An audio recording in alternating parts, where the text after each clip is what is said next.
Dan Allah juga berfirman tentang lebah. Ini dalam Al-Quran surat An-Nahl. Dan Rabbmu mewahyukan kepada lebah betina, buatlah sarang-sarang di bukit-bukit, di pohon-pohon kayu, dan di tempat-tempat yang dibikin manusia. Kemudian makanlah dari tiap-tiap macam buah-buahan dan tempuhlah jalan-jalan Rabbmu yang telah dimudahkan. Dari perut lebah keluarlah air minuman, yaitu madu yang bermacam-macam warnanya. Di dalamnya terdapat obat yang menyembuhkan bagi manusia. Sungguhnya pada yang demikian itu benar-benar terdapat kekuasaan Allah bagi orang-orang yang berpikir. Dulu itu manusia masih belum tahu tentang lebah. Masih belum tahu kalau lebah itu mengeluarkan madu, yang madu ini bisa menghasilkan obat. Itu ketika teliti, benar, madu itu berasal dari lebah. Dan madu itu bisa dijadikan sebagai obat. Coba, dulu orang zaman dulu ketika turun Al-Quran ini kan masih belum tahu. Tapi ternyata Al-Quran sudah tahu duluan. Maka berarti ini bukan karangannya manusia. Karena manusia zaman dahulu ketika turun Al-Quran masih belum tahu tentang ini. Juga Allah juga jelaskan tentang semut. Hingga apabila mereka sempat sampai di lembah semut, berkatalah seekor semut betina, hai semut-semut, masuklah ke dalam sarang-sarangmu agar kamu tidak diinjak oleh Sulaiman dan tentara-tentaranya. Sedangkan mereka tidak menyadari. Jadi yang menjadi panglima semut itu adalah semut betina. Semut kan bekerja ya. Kan gak pernah antum melihat semut kira-kira nongkrong gitu kan, duduk-duduk atau tidur-tiduran, itu kan gak pernah. Dan yang menjadi jenderalnya semut itu semut betina.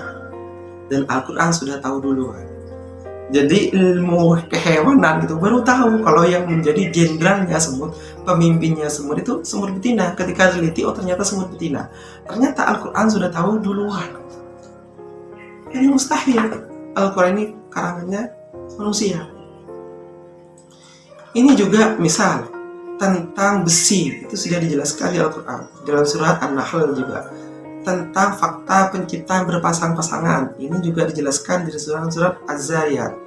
Tentang garis edar tata surya, yang kalau kalian belajar di IPA itu kan matahari kan beredar, planet-planet itu kan beredar, kan ada garis-garisnya. Itu juga dijelaskan di Al-Quran dalam surat Al-Anbiya. Dan dialah yang menciptakan malam dan siang, matahari dan bulan, masing-masing beredar melalui garis edarnya. Itu di Al-Quran sudah dijelaskan. Coba, ini kan barusan ini pengetahuan tentang garis edar ini, tapi ternyata di Al-Quran sudah dijelaskan gitu. Tentang jenis kelamin jenis kelamin bayi itu dijelaskan di dalam surat An-Najm. Tentang fakta sidik jari. Nih, jadi kalau ada kasus pembunuhan, itu kan biasanya diteliti sidik jarinya. Itu sidik jari dari zaman Nabi Adam sampai kiamat itu nggak ada yang sama. Dan itu sudah juga dijelaskan di Al-Quran. Dalam Al-Quran surat Qiyamah. Apakah manusia mengira bahwa kami tidak akan mengumpulkan kembali tulang-tulang belulangnya? Bukan demikian, sebenarnya kami kuasa menyusun kembali jari jemarinya yang sempurna. Itu dijelaskan di dalam Al-Quran. Dan banyak sebenarnya fakta-fakta lagi tentang atmosfer yang kalau kita pelajari di ilmu IPA itu, atmosfer ini kan berlapis-lapis ya. Ada troposfer, stratosfer, mesosfer, termosfer, dan eksosfer.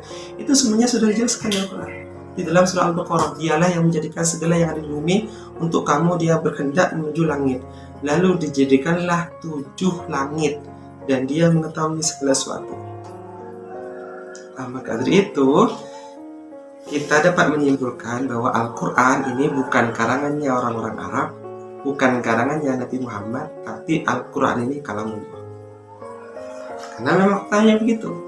Dan tidak bisa ada orang yang membantah tentang fakta itu.